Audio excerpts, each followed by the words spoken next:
Assalamualaikum warahmatullahi wabarakatuh. Nama saya Muhammad Rinopa dari kelas 10 TKJ 2. Saya akan menjelaskan fungsi K3LH. K3LH berperan untuk menjamin setiap tenaga kerja yang mendapat perlindungan dari kesehatan dan keselamatan kerja. Keselamatan selama bekerja.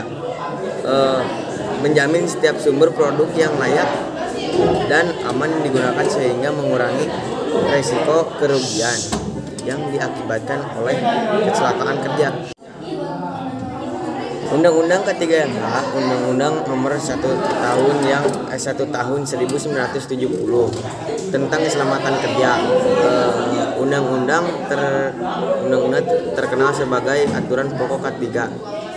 Undang-undang ini mengatur kewajiban perusahaan dan pekerjaan dalam melaksanakan keselamatan kerja.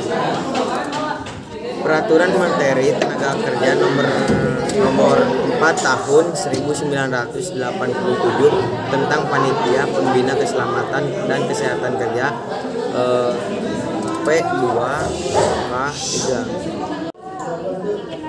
Apa saja bentuk alat pelindung diri yang sesuai standar kesehatan keselamatan.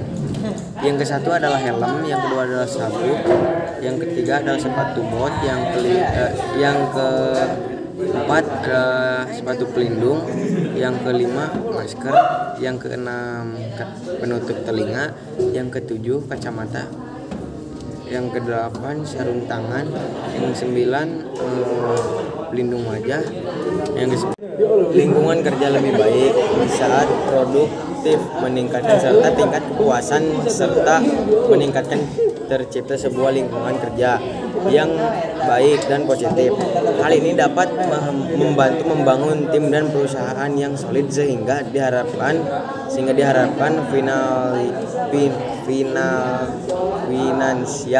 finansial perusahaan juga meningkat.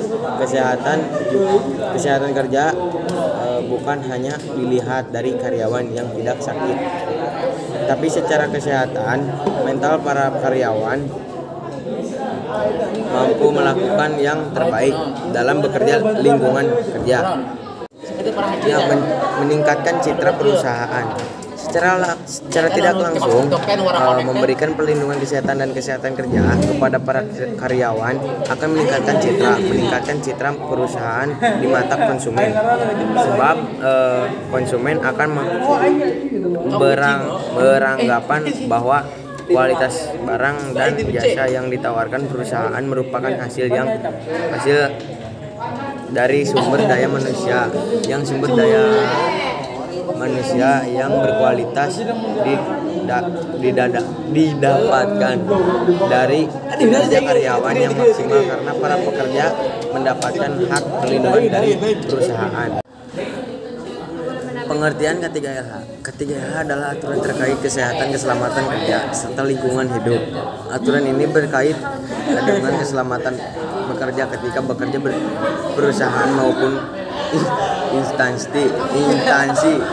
Program ini bisa juga diartikan sebagai suatu upaya untuk melindungi tenaga kerja atau karyawan. Tujuannya agar karyawan senantiasa dalam keadaan sehat serta selamat.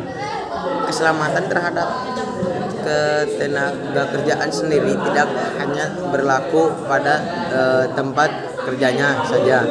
Program ini juga berlaku untuk memberikan keamanan dalam proses produksi.